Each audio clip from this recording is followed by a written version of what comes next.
Why would the greatest empire of the ancient world, an empire that stretched from the sands of Africa to the forests of Britain, choose to stake its future on children?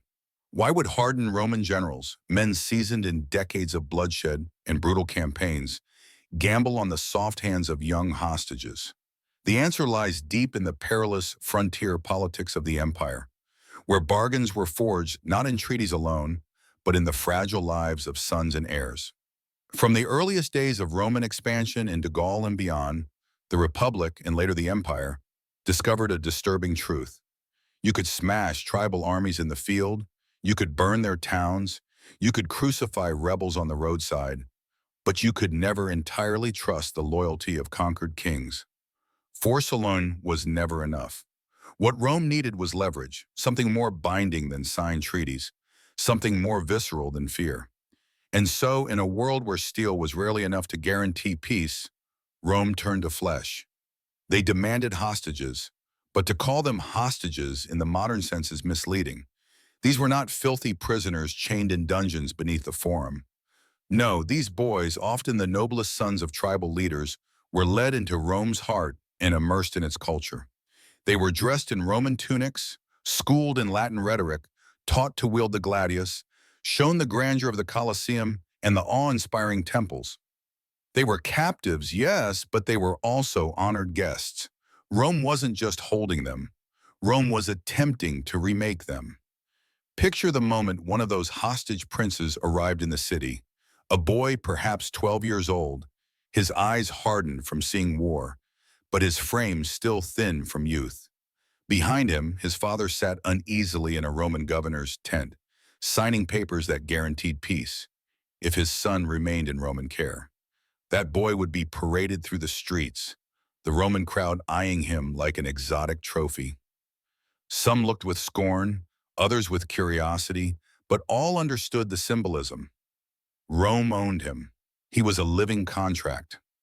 Now ask yourself, what happens when these boys, who had once carried Roman shields in youth parades, who had repeated Cicero's lines in tutoring halls, grew into men?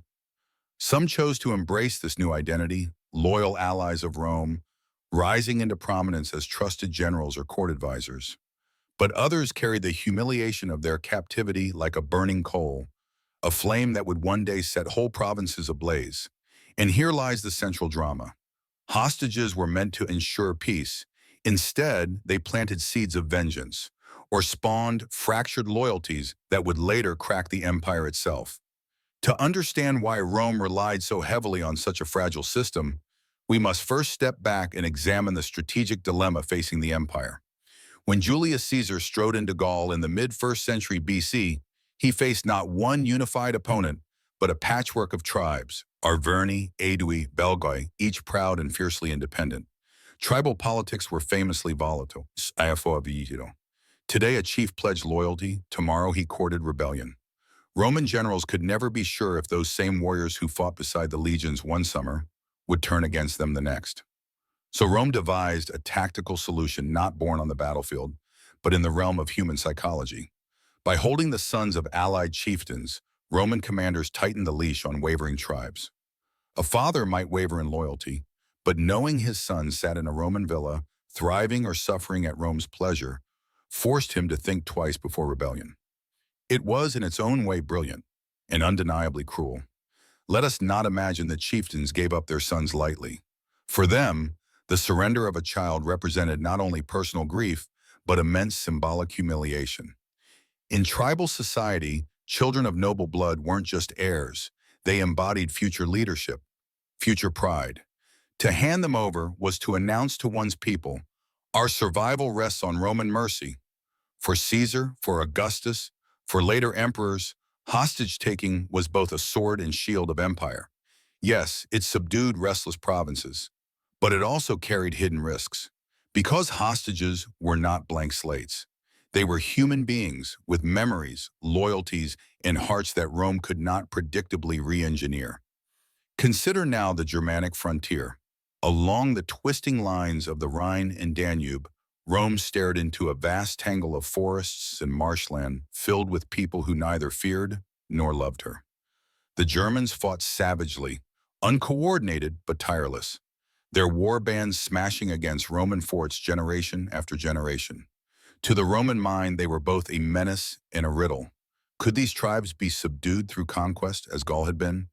Or was Germania unconquerable, an endless swamp that swallowed legions whole?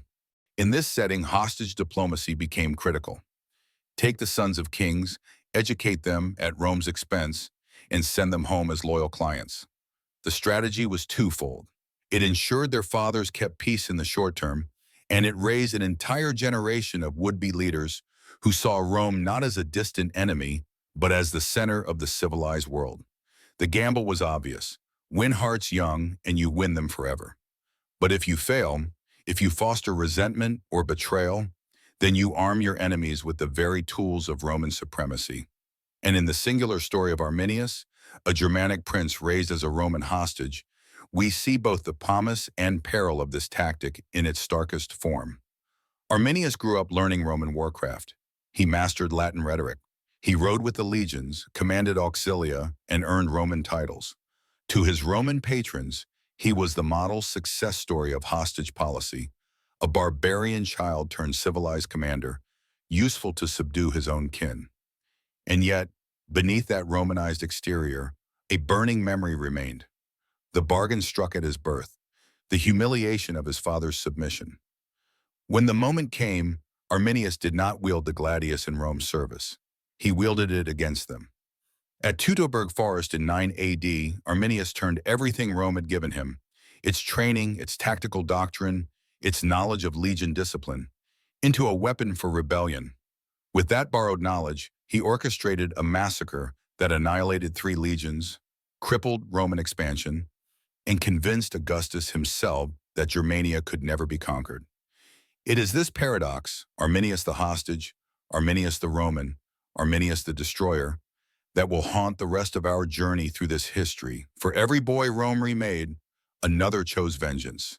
Hostages secured peace temporarily, but long-term, they placed the fate of empire in the hands of young men Rome thought it possessed, but who still remembered that they were not Roman at all. Let's pull back from the battlefield and weigh the strategy itself. Was hostage-taking effective? Certainly. Rome survived for centuries using this method. Military conquest could crush rebellion, but hostages created space for politics, for manipulation through blood. Yet this system guaranteed instability. It kept rebellious tribes quiet but never loyal. It created allies who could never entirely be trusted, precisely because their ties were forged in coercion rather than kinship. This is the heart of the Roman dilemma. Empires can dominate by force, but domination breeds resentment. Assimilation can soften rivals, but it risks strengthening them.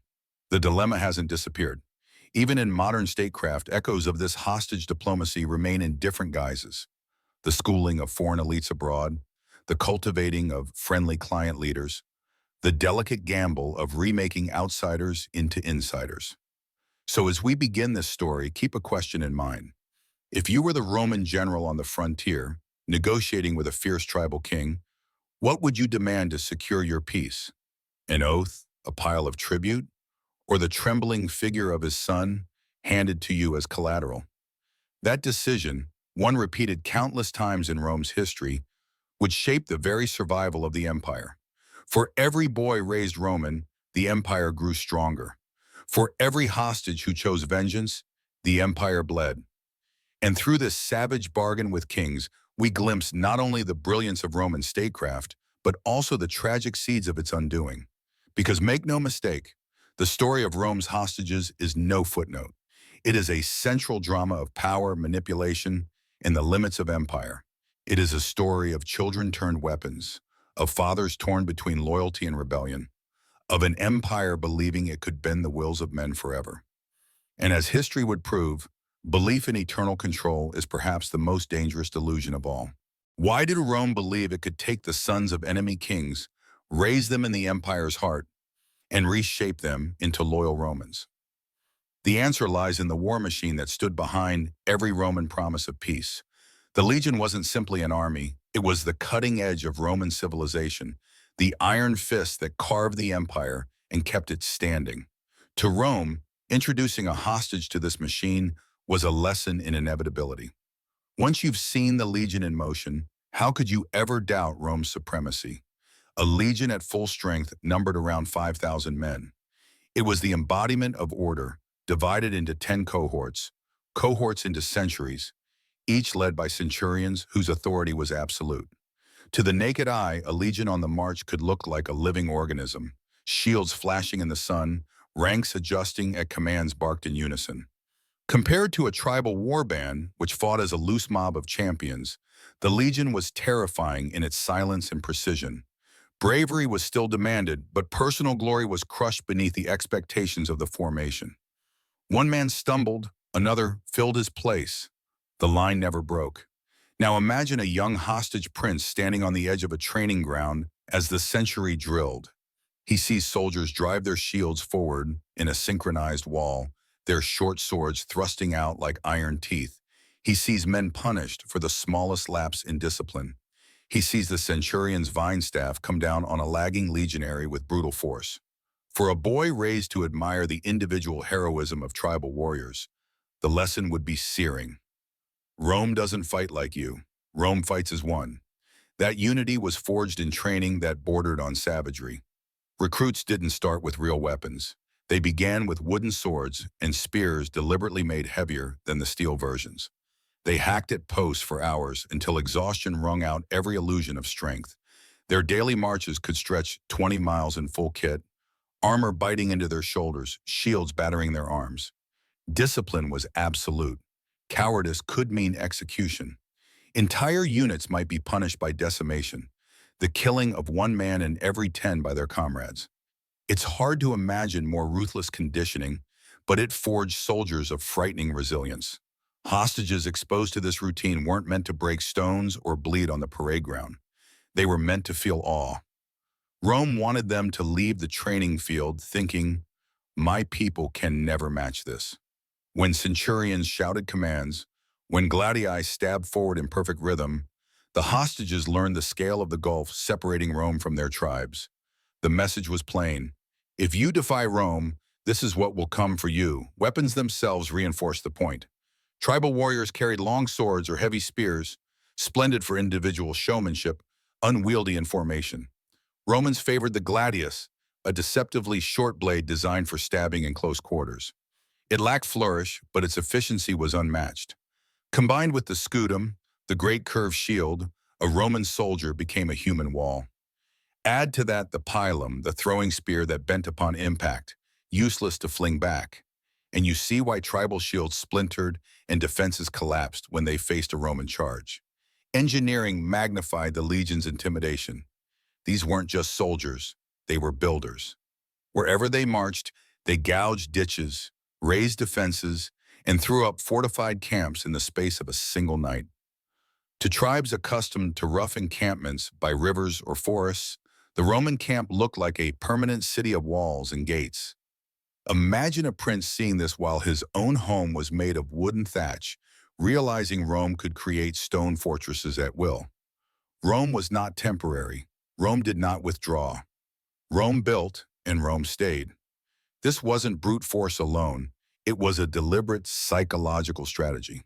By displaying the superiority of their military organization, Rome aimed to convince hostages that resistance was futile. Many embraced that lesson. The Roman camp, with its order, its marble trophies, its endless supply wagons, looked like a beacon of civilization compared to the fragile villages they had left behind. But not all young men saw it as inspiration. Some saw it as humiliation. Consider the tactical genius of the legion itself. Unlike phalanxes, which relied on rigid walls of spears, the legion was adaptable. Cohorts could split off, maneuver in forests, and pivot when needed. Germanic tribes poured out of the woods in a frenzy of charges. The legion could absorb, bend, and counter in an ordered rhythm. To rebel against Rome, a tribal leader needed courage. But to rebel when your son had been trained within this war machine, indoctrinated to admire its superiority, this Rome believed was nearly impossible. It was one more chain securing loyalty. And yet the chain could snap. For the very education meant to Romanize these hostages was also the seed of danger. They were trained in discipline. They learned Latin orders. They grasped the logic of fortifications. They admired the ruthless brilliance of the testudo, the tortoise formation of interlocked shields crawling forward under enemy missiles. To a youth eager to learn Rome's ways, it could feel like initiation into greatness. But if resentment smoldered beneath the surface, then Rome was arming its enemies with the very knowledge that made its armies invincible. The personal stakes of this process were enormous. For some hostages, assimilation meant honor, advancement, even the promise of Roman titles. They went home more Roman than barbarian, their tongues fluent in Latin, their loyalties pliant toward the empire. But for others, assimilation felt like betrayal. Imagine being returned to your people wearing Roman military decorations, speaking in Latin phrases, only to see your tribesmen whisper that you no longer belonged. Identity was fractured, loyalty torn between blood and empire, and it was in this fracture that Roman fate so often trembled. This was the grand paradox of the Roman war machine as it related to hostages. Its sheer strength could awe young men into cooperation, but it could just as easily embitter them, filling their hearts with the desire to prove, once and for all, that Rome could be beaten. The legion was invincible in formation, invincible in theory, but only in theory. In the generation of one Germanic boy raised under Roman tutelage, Arminius, that knowledge turned inward, transforming admiration into rebellion. The Romans called their army an unbreakable engine of conquest, and for centuries it was. But to build an empire on the idea that hostages could be transformed into allies through exposure to this machine, that was a gamble. Sometimes it worked. Sometimes it backfired spectacularly. Because no matter how ingenious a military system, it cannot erase memory. And unknown to Rome, the most fatal lesson its hostages learned wasn't how to wield the gladius or march in cohort. It was that every machine, however dazzling, has a weakness. The legion could be starved. It could be ambushed in terrain it didn't control. It could be betrayed by those within it. And soon enough, that lesson would be put to the ultimate test, deep in a German forest, when a Roman-trained hostage-turned commander led legions to their doom. Why did Varus march his legions into the forest? Why did an experienced Roman commander, entrusted with 3 entire legions, allow himself to be lured into one of the most treacherous landscapes in Europe by a man who had once been his ally? The answer rests in a single name, Arminius, a man who had once been a hostage of Rome, trained in her discipline, raised in her language, trusted with her command. And at Teutoburg in 9 AD, he would turn against Rome with a vengeance so complete it shattered imperial ambitions for centuries.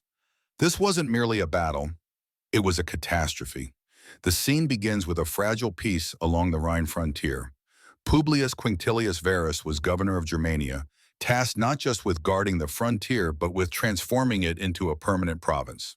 Rome believed it could do in Germany what Caesar had done in Gaul, stamp out tribal resistance, impose Roman law, and turn the wilderness into the empire's newest jewel.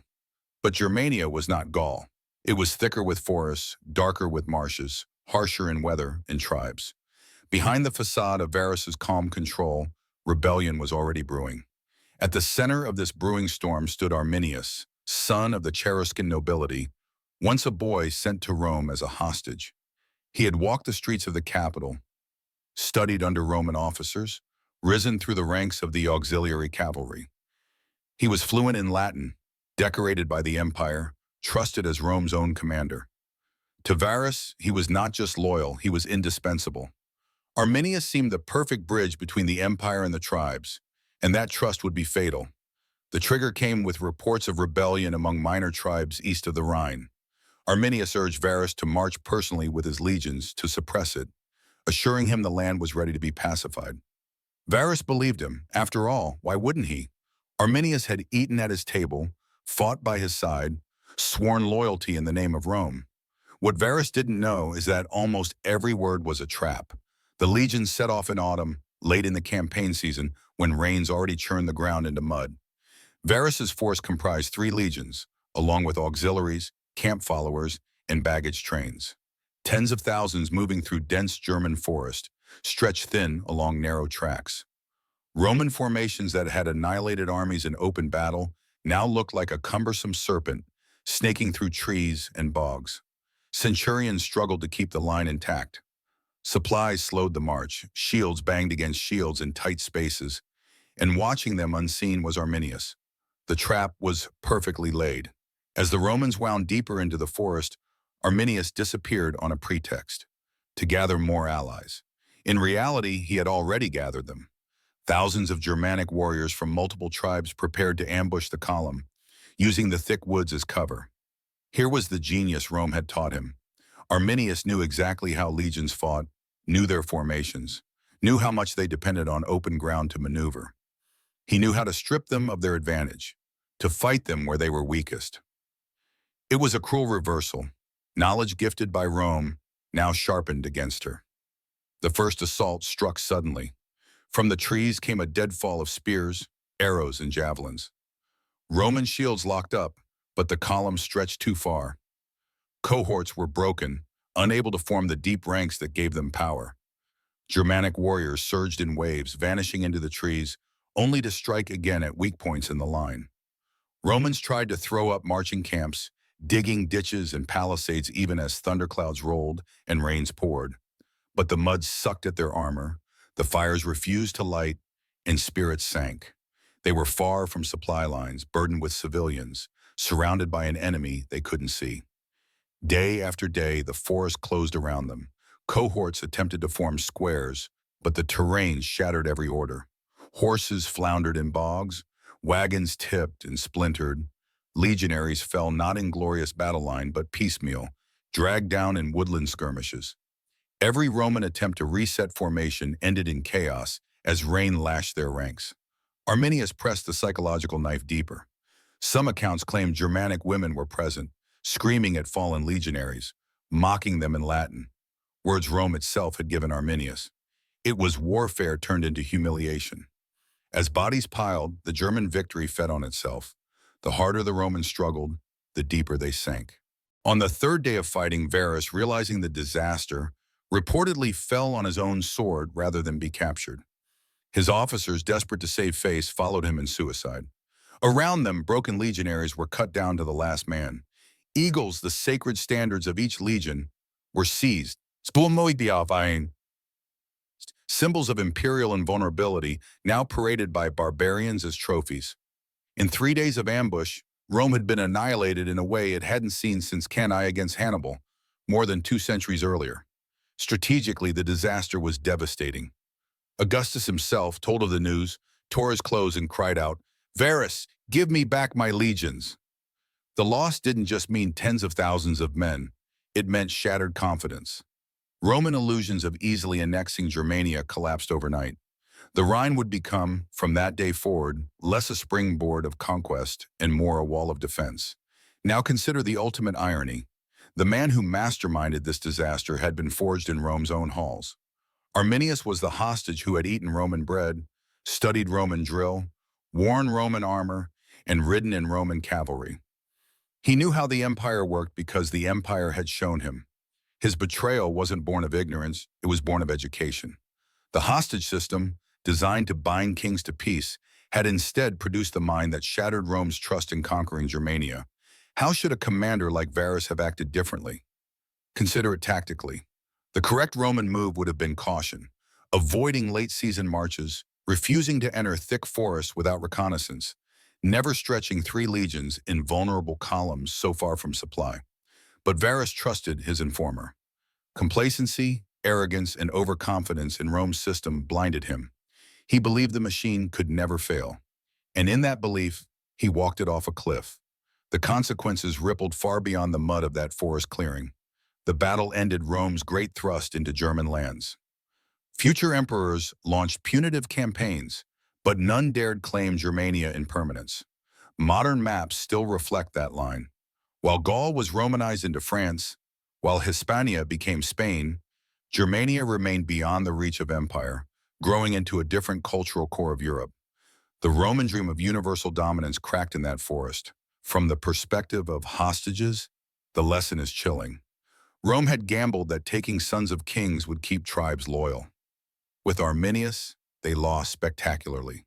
He embodied the danger, assimilated enough to be trusted, Romanized enough to wield their methods against them, but at heart forever a son of the forest, remembering the humiliation of his father. Was his revolt an act of patriotism to his people or vengeance for his captivity? Either way, his betrayal proved that no hostage system could guarantee loyalty when identity itself was at stake. For Rome, the machine had proven unstoppable in countless battles. But at Teutoburg, trust in terrain undid it. Imagine yourself as one of those legionaries, rain dripping down your helmet, marching through endless forests, every rustle a threat. Your general still insisting this was just a local revolt easily managed. What would you have thought? Blind obedience demanded you march, but surely doubt gnawed.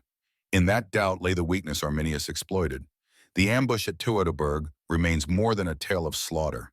It's a warning about over-reliance on systems, about arrogance in the face of lived complexity.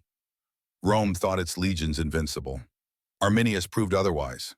And at the heart of it all was the paradox of the hostage system, trying to secure the future by raising enemies in your own image. The mud of Teutoburg buried not just 3 legions. It buried Rome's dream of conquering the forests of Germany. What rose instead was the grim recognition that sometimes the enemy you raise in your own camp is the enemy who knows your flaws best. Arminius had been Rome's hostage.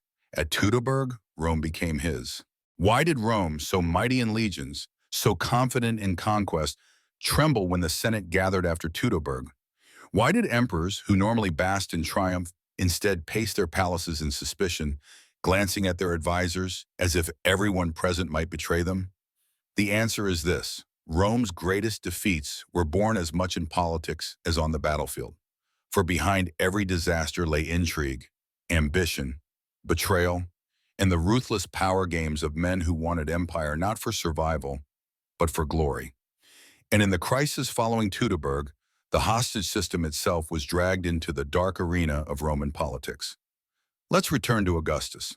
The first emperor, architect of imperial stability, had believed Germania would be tamed like Gaul, pacified with treaties, secured with forts, and bound by those young noble hostages who lounged in Roman villas while their fathers swore obedience. After Teutoburg, Augustus's public mask cracked.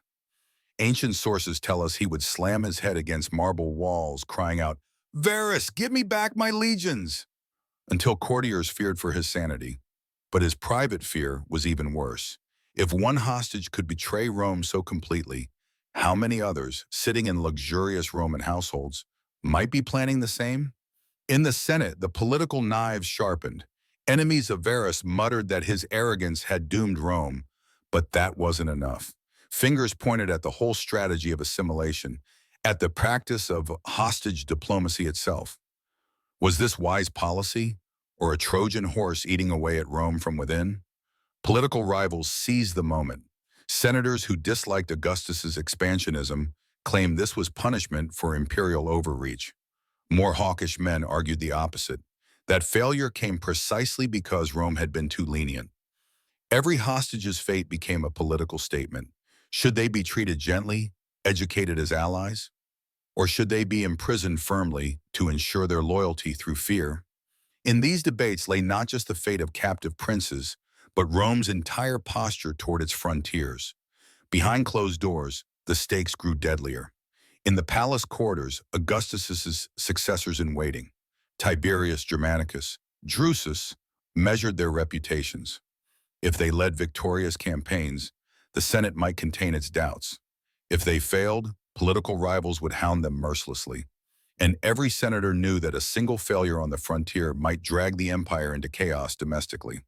Assassination was never far from politics in Rome. Consider how emperors rose. Julius Caesar had already proven that ambition armed with legions could topple the republic. Augustus himself had climbed to sole power by outmaneuvering rivals, crushing conspiracies, and amassing networks of loyalty. Now, with Arminius's betrayal exposed, paranoia ran rampant. Senators whispered about which hostage princes could be trusted. Were they loyal assets, or future Arminiuses already dreaming of betrayal? Neutralizing political opponents often meant exploiting these fears. Support one policy on hostages, and you branded yourself merciful. Support the opposite, and you staked your name on ruthless pragmatism. In either case, You risked being labeled a traitor if events proved you wrong. Take the example of Flavius, Arminius's own brother. While Arminius turned wolf, Flavius remained a friend of Rome. He fought in service of the empire, displaying loyal valor. But politically, he was a nightmare of complexity. Here was a man of Germanic blood, son of a barbarian chieftain, yet raised in Rome's halls and now commanding Roman soldiers against his kin. Senators clashed over him. Was he proof the system worked? Hostages, trained to become loyal Romans? Or was he proof that divided loyalties could tear entire families apart? To political factions, both arguments were useful, and Flavius himself became less a man than a pawn in ideological combat. Factional struggles didn't remain abstract. Assassinations and purges haunted every reign. Consider Tiberius, who followed Augustus. He had mastered the art of waiting. Years of service along the frontier had trained him in cold patience. He personally led punitive campaigns into Germania, seeking to erase the shame of Teutoburg. Yet back in Rome, senators painted him as cautious to a fault, unwilling to reclaim lost glory. For his enemies, this was political fodder. While he chased shadows in the forest, his hold on Rome weakened. This is where hostages once again shaped politics. To Tiberius's critics, every German noble still housed in Roman villas was a potential dagger pointed at empire's heart. The Senate demanded harsher treatment. Yet those advocating clemency argued Rome couldn't rule vast provinces through terror alone. Hostage princes sent home as friendly client rulers provided bridges Rome desperately needed. No Senate debate was ever purely philosophical. Each argument dovetailed with ambitions of men seeking influence. Men willing to gamble the lives of captives for their own careers. Even emperors themselves were vulnerable to this trap. Caligula, decades later, would order certain hostages executed or humiliated as demonstrations of dominance, feeding his own image as irresistible tyrant. Claudius would use royal hostages as bargaining chips to shore up his fragile legitimacy. Nero, obsessed with his image, paraded foreign princes as theatrical ornaments, propaganda to remind the people that Rome ruled the world's noblest bloodlines. For each, politics demanded performance. Hostages became props in the theater of power. Their lives rose and fell at the whim of not just policy, but vanity. Now imagine being one of those young men. In Rome, you eat well, walk marble streets, debate in the language of Cicero. But every glance reminds you that you are only tolerated, never free. In Senate gossip, your name is a tool, twisted into someone's argument for conquest or mercy. Do you cling to your Roman education, hoping loyalty might spare you?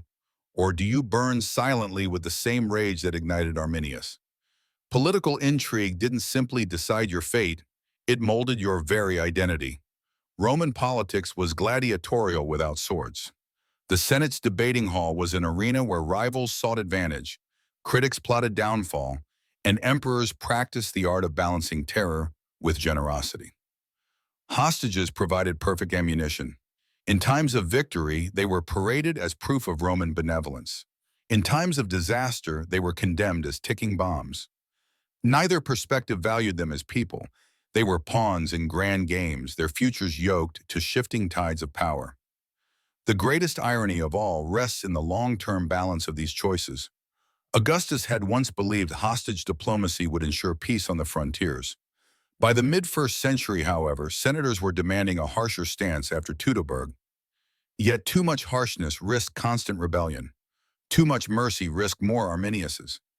Each faction believed itself defending Rome's survival, but their endless rivalries weakened unity, making the empire stumble just when it needed strength most. And underneath it all, hostage princes grew into men, listening, watching, calculating. Many left Rome to rule as client kings, carrying Roman culture back to barbarian lands.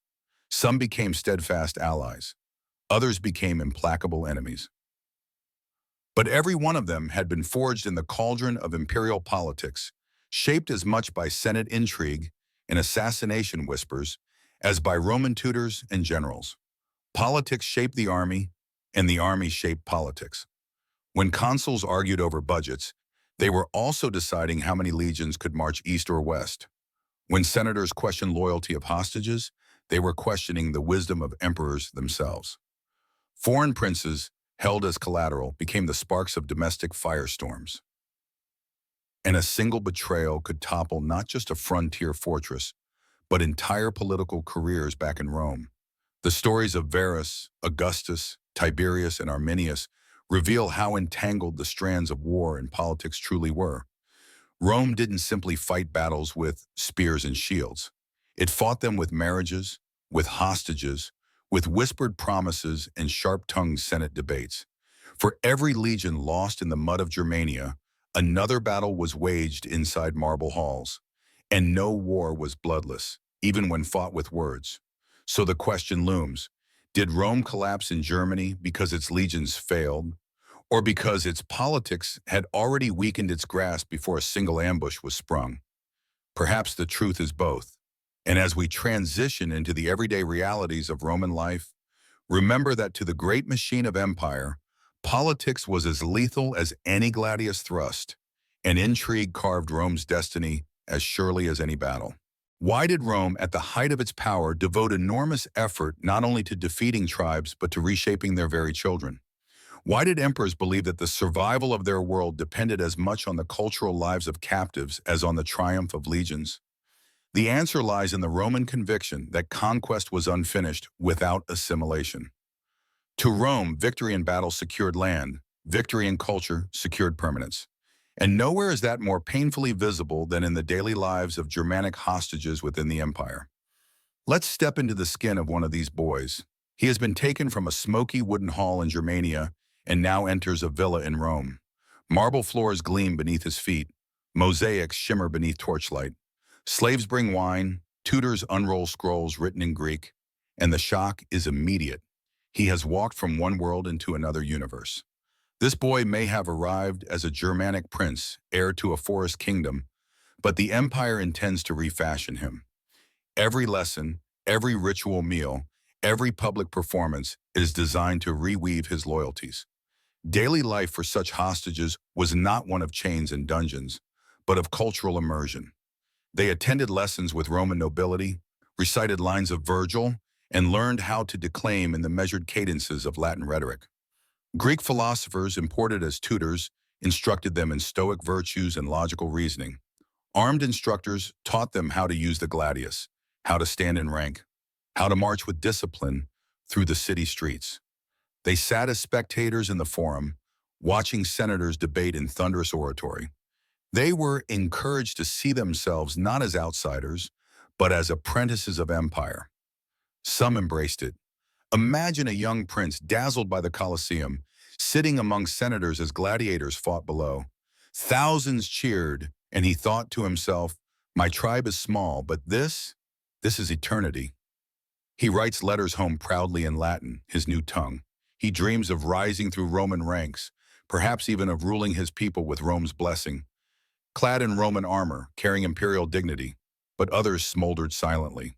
For every hostage who admired Roman magnificence, another remembered why he was there, that his father had surrendered him as collateral. Each marble statue reminded him that he was not a guest, but a pawn. When he recited Latin or fought in Roman drills, he felt not pride, but the sting of having his own culture dismissed as crude. And so, what Rome saw as benevolence, some captives saw as humiliation disguised in elegance. While noble hostages lived in villas, the ordinary Roman soldier's existence was far harsher. Legionaries slept in stone barracks or wooden huts when abroad, ate porridge and meat rations, drilled endlessly with weapons, and endured the lash of centurions. They were expected to march vast distances, build camps, dig ditches, and hold formation for hours. In contrast, hostage princes tasted luxury. But those luxuries were deceptive. For while legionaries endured brutality together and forged bonds of brotherhood, hostages lived in isolation. They were not truly Roman, nor free to be German. They were perpetual outsiders, their every smile and bow calculated for survival. The contrast extended into Roman civilian life as well. Common Roman citizens lived with crowded tenements, noisy markets, and endless toil. In comparison, the highborn hostage saw the city's elite culture, theater, rhetoric, baths, and temples. Rome's strategy was clear: Show captives the pinnacle of imperial life, not its squalor. Convince them this system was civilization itself. From that perspective, daily life was propaganda. Every meal, every statue, every triumphal procession staged to awe. Archaeology confirms this. Excavations in Germania reveal Roman coins, pottery, and luxury goods flooding tribal societies, far out of scale with their economies. Roman influence was exported in material culture as well as through people. A Germanic chieftain who welcomed his son home saw him adorned not in tribal garb, but in Roman tunics, with polished amphorae of wine carried by slaves. Objects as simple as a bronze clasp or glass vessel were more than gifts. They were reminders that Rome owned the future, and we should not overlook the role of women and slaves within this system. Foreign hostages were often housed in noble Roman families, surrounded by slaves who silently demonstrated empire's layered social order. Here was Rome's greatest lesson. Power did not flow equally. Citizens commanded, foreigners obeyed, often slaves endured. A child of nobility might not consciously internalize this, but day after day, the hierarchy was etched into his mind.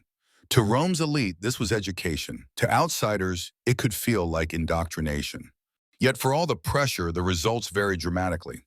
Some hostages became loyal Roman allies for life. Think of Flavius, brother of Arminius. Raised in the same system, Flavius fought for Rome to the death, one hostage who fully absorbed Roman values. Standing against his brother in battle, he represents Rome's triumph, proof that the policy could succeed. On the other hand, Arminius himself, educated in the same system, became the symbol of its failure, the man who turned Roman training into Rome's defeat.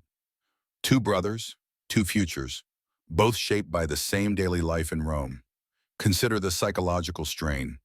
A young hostage wakes, eats bread and olives, studies Latin, trains with gladius and shield. He feasts in noble houses, but when he dreams, does he imagine himself on Roman soil forever? Or does he see the smoky halls of his tribe, his mother's voice, his father's promise that one day he would return? Every day he feels tugged between two worlds.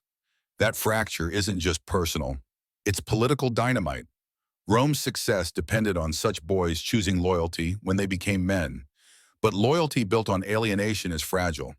This fracture echoes in the lives of ordinary soldiers too. Recruits from conquered lands sought Roman citizenship through service. After 25 years in the legions, they could earn it. Citizenship became both carrot and chain, binding conquered people into Rome's system. For hostages, the situation was sharper. They didn't need to prove themselves with 25 years of sweat. They simply needed to obey, to absorb, to survive. Rome gambled that the weight of daily life, the glory of marble, the prestige of legion discipline, would tip them toward loyalty. But as Teutoburg proved, it didn't always work. There's a modern resonance here. States today often sponsor foreign students, train foreign officers, bring youth into their academies in hopes of fostering future allies.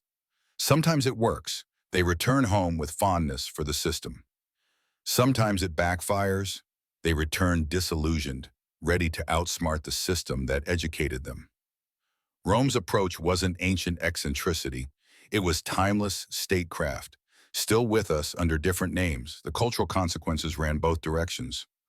Rome influenced Germanic hostages, yes, but Germany influenced Rome as well. These boys carried their accents, their traditions, their stories into the imperial heart.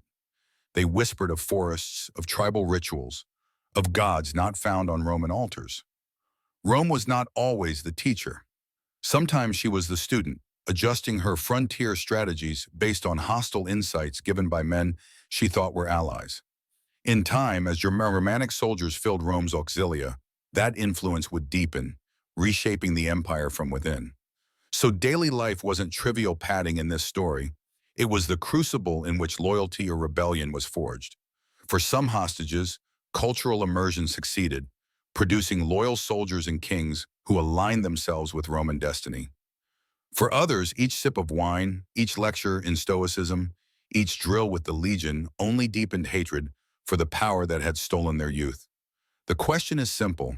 What would you have done? Would you have embraced the marble city, carving out a new identity as a Roman noble? Or would you have smiled through your lessons, sworn loyalty, and waited for the day you could lead your people's warriors back into the dark forest to spill Roman blood? Rome never knew the answer until it was too late. The hostage system was both brilliance and fragility embodied. It secured peace without endless campaigns. It integrated outsiders into the Roman order. But it also carried seeds of revolt within every boy it held. Daily life was both Rome's great conquest and its greatest vulnerability. And as the sun set on the empire's golden generation, daily struggles of soldiers, slaves, citizens, and captive princes converged into a single reality. Rome's strength could never rest on armies alone. It depended on loyalty in the hearts of men who were not born Roman. And loyalty cannot always be trained, bought, or stolen. Sometimes it breaks, violently and forever. Why did Rome, the master of nations, eventually lose faith in the very system that had once guaranteed her frontiers? Why did emperors who once paraded hostages proudly through Rome begin to look at them with suspicion? The turning point in this saga was not a single moment, but a growing realization that what had worked to stabilize the empire in one age could, in another age, plant the seeds of its destruction. The climax at Teutoburg Forest was one such shock, but Rome didn't halt her experiment with hostage diplomacy there. For decades afterward, emperors and generals kept receiving tribal nobles, raising them within the empire, and sending them back as client rulers. And again, sometimes it worked, sometimes it failed catastrophically. Yet as the centuries wore on, something fundamental shifted. Rome began to sense that the balance had tilted from a system that controlled outsiders to one that was arming them against her. Let's begin with the first realization, the failure of permanent conquest in Germania. After Arminius's uprising, Roman emperors tried repeatedly to avenge the loss. Tiberius led punitive campaigns. Germanicus waged celebrated wars steeped in revenge, and eagles captured in the forest were painstakingly recovered. But no emperor ever made a serious bid to annex Germania outright again. The Rhine hardened into a boundary line. For a people who prided themselves on limitless expansion, this was a profound strategic change. That change filtered directly into hostage policies. Now Roman leaders had to admit that they weren't grooming princes to rule as provincial governors within the empire, as had happened in Gaul, Spain, or Britain. Instead, these youths would return to independent tribes. They would be monarchs in their own right, not governors under Rome, which meant their loyalties mattered even more and were even more dangerous weapons. Consider the story of Flavius and Arminius, the brothers divided by Rome and Germania. Flavius, trained as a hostage, became Rome's stalwart ally, suppressing rebellions and supporting legions along the frontier. Arminius, as we've seen, betrayed with devastating results. The Roman Senate could present Flavius as proof the system worked, but the shadow of Arminius never vanished. It remained a scandal hanging over every policy decision for generations, proof that one failure could outweigh 10 successes. The second realization came as Rome weathered the 3rd century, the so-called crisis of the empire. Here we see the true turning point. Rome had grown immense, its borders stretched across thousands of miles. The empire needed allies, too many enemies pressed in at once. Huns and Goths pushed from the north and east, Persians menaced from the east, Berbers tribes nibbled at Africa. Rome could no longer rely on legions alone. It needed auxiliaries, those semi-Roman foreign troops who had once been commanded by hostage-turned princes like Arminius. And here lay the dangerous irony. The more the empire leaned on auxiliaries and federated troops, the more it relied on men who were once hostages. The future rulers of tribes weren't just educated in Roman villas. They were given military authority over Roman soldiers. They learned not only tactics, but how to lead armies that could eventually turn against Rome. In effect, the empire was outsourcing its own security to men who owed their allegiance as much to tribal blood as to Roman pay. One need only look at the story of the Goths to see this process unfold. In the 4th century, Gothic leaders sent sons to Constantinople as hostages. They were trained, educated, even baptized into Roman Christianity. Generals welcomed them as allies. But pressures from the Huns forced entire Gothic tribes to seek refuge inside the empire, and the trust built by hostage diplomacy could not contain the chaos. What began as a partnership snapped into violent rebellion, climaxing at Adrianople in 378 AD, another ambush, another disaster in which Roman arrogance collapsed beneath the fury of men who had once been treated as dependents of Rome. The third realization was more psychological than tactical. Rome gradually understood that loyalty won through coercion was never reliable. A hostage might appear faithful for decades, enjoying Roman luxury and status. But that inner fracture between the world of his fathers and the allure of Rome never wholly healed. With each generation, the gamble grew riskier. Emperors couldn't know whether the boy they educated would become a loyal Flavius or another Arminius. And as the empire weakened, the costs of guessing wrong grew fatal.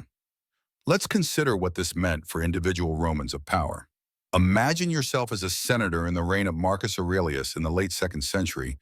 Plague is spreading, enemies are pressing on the Danube frontier, and you have in your household 2 foreign princes as hostages. Do you invest in them, treat them royally, and trust they will return home convinced of Rome's superiority? Or do you watch them warily, ordering spies to track their letters, their friendships, their whispers? Every decision about a single boy's education felt like a decision about the empire's survival. It added a constant undertone of paranoia to elite life, and paranoia grew. By the late empire, the line between hostage and foederatus commander blurred. Many young nobles never went home as client rulers at all. They stayed and rose within the Roman system. Some later emperors even trusted them as generals commanding tens of thousands of troops. The names Alaric, Doric, Goric, and Stilicho, all figures of massive influence, show what became of this transformation. Alaric once marched as a loyal Roman general. Later, he sacked Rome itself. Stilicho, a man of Vandal blood raised Roman, became the empire's top general in the West, but remained mistrusted by Roman elites for his barbarian origins and was eventually executed. This is the turning point in clearest form. Rome's hostages no longer stood outside her system. They became part of it. Rome thought it had tamed them, but in truth it had given them tools to claim empire for themselves. The hostage program, originally meant to ensure loyalty through leverage, morphed into a training pipeline for future kings and warlords who would lead Rome into its twilight. Seen through this lens, Teutoburg was not the end. It was the prototype.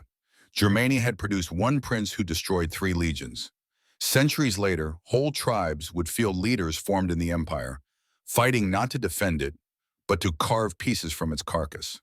What Arminius did to Varus foreshadowed what Alaric would do to Rome itself in 410 AD. Strike not as a primitive barbarian outsider, but as an insider armed with all the cunning of Rome's military genius. The unintended consequences multiplied. Rome's propaganda celebrated hostage policy as a way of civilizing barbarians. Archaeology shows they succeeded in spreading tools, language, religion, even architecture far beyond their borders. But the cultural osmosis cut both ways. By the late empire, frontier identity grew blurred. Rome was filled with barbarians who were also Roman citizens, Roman officers, Roman generals. Loyalty grew harder to define. Who was truly Roman when birth and blood meant less than training and allegiance? The turning point, then, is the dawning realization that Rome could not contain the forces it had unleashed. The hostage system was not failing in its own terms. Many hostages did become Romanized. The problem was that Rome itself was weakening, fractured by internal strife, economic decline, and political assassination. In such an environment, even loyal hostages became liabilities, caught between cultures. Many chose expedience, siding with whichever side was strongest in the moment. The empire of Augustus could risk such ambiguity. The empire of the 4th century could not. So picture a late Roman commander standing on the Danube in the dusk of the empire, flanked by auxiliaries whose leaders had once been hostages in Roman villas. He watches his men erect a camp, their speech a mixture of Latin and Gothic. He knows their loyalty is uncertain, but he has no choice. Rome cannot survive without them. And he knows, too, that if they ever turn, Rome cannot survive with them. This is the essence of the turning point. Hostage diplomacy, once a symbol of Rome's overwhelming confidence, transformed into a mirror reflecting her fragile dependence. Where Rome had once said, "We take your sons as guarantees of our superiority," she now whispered. "We give your sons Roman command, because without you we cannot stand." The shift from dominance to reliance was irreversible. In the beginning, Rome bent princes to her will. In the end, princes bent Rome to theirs. That is the change, the pivot from empire unquestioned to empire in decline. And it forces us to consider the great strategic question: was the hostage system fatally flawed from the start? Or was it successful for as long as Rome herself was successful, doomed only when the empire no longer had the power to enforce loyalty?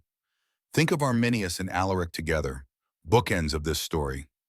One killed Rome's legions in the 1st century, the other led Rome's legions in the 5th, and then sacked the city they were sworn to protect. Between them lies the arc of hostage diplomacy, from triumph to ruin. This was no minor detail of imperial policy. It was the stage where Rome's victories turned into her defeats. The hostage system began as a way to secure the empire. It ended as a doorway through which outsiders walked, educated, armed, and ready to claim Rome for themselves. Why did the fate of a few tribal children ripple forward to shape the map of modern Europe? How could a system designed as leverage in diplomacy echo across centuries, long after the empire itself had crumbled? The consequences of Rome's hostage policy reached far beyond the palaces where young princes memorized Latin. They altered the path of empires, carved the boundaries of nations, and offered lessons we still grapple with today. The immediate aftermath of Teutoburg was clear enough. Rome stopped. The empire that had swallowed Gaul, Spain, and Britain hit a permanent barrier in Germania. That single choice to halt expansion created a cultural divide that would last into our own age. West of the Rhine and south of the Danube, Rome's stamp pressed hard. Towns rose in Roman grids, baths steamed, amphitheaters echoed with crowds. Latin hardened into French, Spanish, Italian, Portuguese. But east of those rivers, Rome's shadow never fully eclipsed the tribes. Their language evolved into German, Gothic, and other Germanic tongues. Their political systems grew not from senatorial forms, but from chieftains and warrior assemblies. The division of Europe, a Latin south and west, a Germanic center and north, was born in part from a broken hostage system Rome could not control. Had Arminius been loyal, had hostage policy pacified Germania as it had pacified Gaul, Europe today might be culturally unified under Latin roots. Instead, the continent split. Even a millennium later, the fault lines remained. Charlemagne, descendant of Frankish tribes, rose not as a Roman continuer, but as a Germanic king. Holy Roman emperors ruled lands Rome had never conquered, still invoking Roman legacy but in a tongue and culture Rome had once considered barbarian. And so the first great consequence was geographic. Roman hostage diplomacy failed to secure permanent assimilation beyond the Rhine, and the line it left hardened into the cultural border of Europe. The second consequence played out in politics. By arming and educating hostages, Rome fundamentally changed tribal power structures. Those who returned home often eclipsed rivals who had never seen the empire. Kings who had Roman-trained sons could suddenly employ legions as allies, use Latin as the language of treaties, request Roman engineers to build fortresses. Others, who scorned Rome, looked backward while their rivals leapt forward. In this way, Rome influenced tribal societies not merely by brute conquest, but by selectively empowering those who yielded. Entire ruling dynasties were forged in Rome's hostage system. Some gave rise to long-lasting monarchies that would shape Europe as Roman frontiers receded.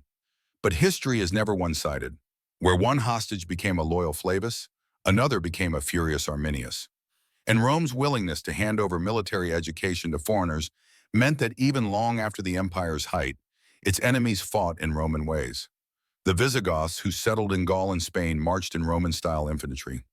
The Ostrogoth Avars, who ruled Italy in the 5th and 6th centuries, justified their rule by Roman law. The Franks, who would one day create medieval France, saw themselves not as destroyers of Rome, but as inheritors of its system. They could claim this lineage precisely because their forefathers had been inside Rome, raised under her watches, sons once held as the living contracts who became architects of successor states. Rome thought it was assimilating them. It was, in truth, incubating a replacement. And here's the brilliance and tragedy. The Roman model did not vanish, it was repurposed. The hostage-turned king carried back not only Roman tactics, but Roman ideas, the rule of law, administrative order, the prestige of the title, imperator. Centuries later, medieval kings across Europe would style themselves as new Caesars, often tracing their right to rule to some Roman connection, real or imagined. Without hostage diplomacy, without the cultural osmosis it created, those claims would have rung hollow. Another consequence lay in the field of military history. The defeats at Teutoburg, later Adrianople, and countless frontier uprisings taught Rome, and modern observers, a critical lesson. Military superiority does not guarantee political loyalty. Rome's mistake was thinking that exposing hostages to its disciplined and glorious machine would create eternal friends. But history teaches otherwise. Soldiers trained in one system can turn those very tactics against their masters. From Arminius in 9 AD to Roman-trained federates in the 5th century, the empire repeatedly armed its own undoing. If this sounds familiar, it should. Modern states have often repeated the same error, training allies one decade only to face them as adversaries the next. Archaeology underscores this cycle. Excavations in Germany have recovered Roman weapons buried in tribal graves, coins hoarded far beyond Rome's borders, amphorae of Roman oil reused as storage jars in barbarian villages. These aren't the remnants of conquest. They are the fingerprints of hostage diplomacy and selective alliance. The tribes that Rome never conquered still carried Rome within them. The empire left an imprint on its enemies, one visible not in victory monuments, but in broken spearheads and worn ceramic shards. The third consequence is more subtle but perhaps deepest. Identity itself shifted. For centuries after Rome's fall, European leaders conceived of themselves not as radically new rulers, but as heirs of Rome. The very idea of civilization was filtered through what hostage princes, auxiliaries, and foederati had absorbed. If legion training had never entered Gothic or Frankish bloodlines, would they have made the leap from tribal confederations to structured kingdoms? Rome is present even in its absence, visible in the forms of institutions that outlived the empire. And finally, the psychological consequence. Mistrust hardened. Roman paranoia, already endemic in the Senate, expanded in the later empire into a crippling suspicion of outsiders. Any hostage might be another Arminius. Any federate might be another rebel, waiting for the right moment. This suspicion fractured Rome at the very moment it needed unity. Executions of trusted generals of foreign birth, purges of rising manpower, and refusal to empower useful allies left the empire weaker, not stronger. By trying to control loyalty through hostages, Rome sowed insecurities that weakened itself from within. So what does all this mean for us today? It means that empires are never secure simply because they are strong. The Roman army was the soundest war machine of its age, but political loyalty could never be manufactured purely through exposure to strength. To build an empire in the hearts of hostages was to build on sand. Rome's legacy warns us that cultural dominance is double-edged. It attracts as much as it repels, inspires as much as it insults. The Germanic hostages of Rome became both allies who carried imperial culture forward and enemies who wielded that same culture as a weapon. Do not forget, without hostages, there is no Arminius. But without hostages, there is also no Flavius, no Romanized kings who cooperated, no Gothic emperors who would blend Rome's legacy with their own. The same policy gave Rome both its allies and its destroyers. That paradox defined the empire, and it defines how we remember it. And here we stand, looking at the map of Europe, at the languages we speak, the laws we use, the nations we inhabit. Behind it all lies a policy born of pragmatism on the frontiers. Send us your sons. Those three words reshaped continents. Why did Rome ever believe it could hold the future in its hands by holding other people's children? Why did emperors and generals trust hostages to be living guarantees of loyalty when history showed again and again that those same children could return home as Rome's fiercest enemies? These questions hover over the entire story of Roman hostage diplomacy. And they are questions that still matter because the echoes of this policy reach far beyond antiquity. The lessons are stark. Hostages were supposed to bind tribes to Roman power, to weave the next generation into the empire's fabric. At times it worked. Nobles returned home fluent in Latin, steeped in Roman law, loyal auxiliaries, or even senators. The system gave Rome allies it couldn't have created by force alone.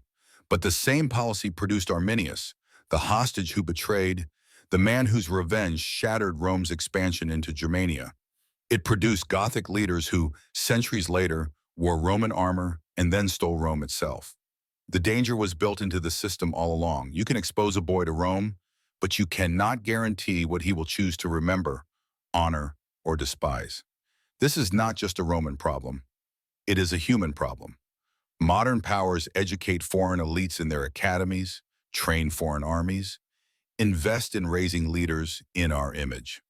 Sometimes it creates reliable friends. Sometimes it creates the bitterest enemies, men who use the lessons they were taught against those who taught them.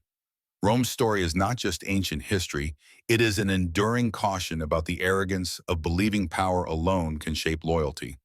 The consequences of hostage diplomacy ripple outward into the very world we live in. Europe split into two cultural halves because Arminius rejected Rome. The Latin West and the Germanic North emerged side by side, defining the medieval and modern age. Without that division, perhaps the continent would look completely different. Even the words we speak today trace back to the lines Rome could not cross.